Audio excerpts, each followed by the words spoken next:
ನಮಸ್ಕಾರ ಗೆಳೆಯರೆ. ಇವತ್ತಿನ ಕರ್ನಾಟಕದಲ್ಲಿ ಯಾವುದೇ ಪೂರಕ ಮಾಹಿತಿ ಇಲ್ಲದೆ, ಚರ್ಚೆ ಇಲ್ಲದೆ, ಸಾರ್ವಜನಿಕರಿಗೆ ಯಾವುದೇ ಪೂರಕ ಸಂದೇಶ ಕೊಡದೆ ಹೊಸ ವಾಣಿಜ್ಯ ತೆರಿಗೆ ಕಮರ್ಷಿಯಲ್ ಟ್ಯಾಕ್ಸ್ ಅನ್ನು ಜಾರಿಗೆ ತರುತ್ತಿದೆ ಕರ್ನಾಟಕ ಸರ್ಕಾರ. ಚಿಕ್ಕ ವ್ಯಾಪಾರಿಗಳು ಹೊಟ್ಟೆಪಾಡಿಗಾಗಿ ದಿನಂಪ್ರತಿ ಕಷ್ಟಪಡ್ತಾ ಇದ್ದಾರೆ. ಆದರೆ ಸರ್ಕಾರ ಇವರ ಮೇಲೆ ಇನ್ನೊಂದು ತೆರಿಗೆಯ ಬಂಡೆಯನ್ನೆಸೆದಿದೆ. ಚರ್ಚೆ ಇಲ್ಲ, ಸಮಾಲೋಚನೆ ಇಲ್ಲ, ತಯಾರಿ ಇಲ್ಲ. ಇದು ಯಾವ ರೀತಿಯ ಪ್ರಜಾಪ್ರಭುತ್ವ? ದೊಡ್ಡ ಕಾರ್ಪೊರೇಟ್ಗಳಿಗೆ ರಿಯಾಯಿತಿ, ಸಣ್ಣ ವ್ಯಾಪಾರಿಗಳಿಗೆ ಮಾತ್ರ ಉಸಿರುಗಟ್ಟೋ ತೆರಿಗೆ.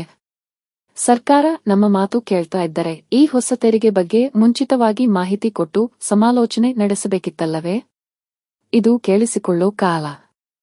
ಈ ವಿಡಿಯೋವನ್ನಷ್ಟು ಜನರಿಗೆ ಶೇರ್ ಮಾಡಿ. ನಮ್ಮ ಶಬ್ದ ಸರ್ಕಾರದ ಕಿವಿಗೆ ಬೀಳಬೇಕು. ಜನರ ಮತದಿಂದ ಬಂದವರೇ, ಜನರ ಧ್ವನಿಗೆ ಕಿವಿಯಿರಿ. ಧನ್ಯವಾದಗಳು.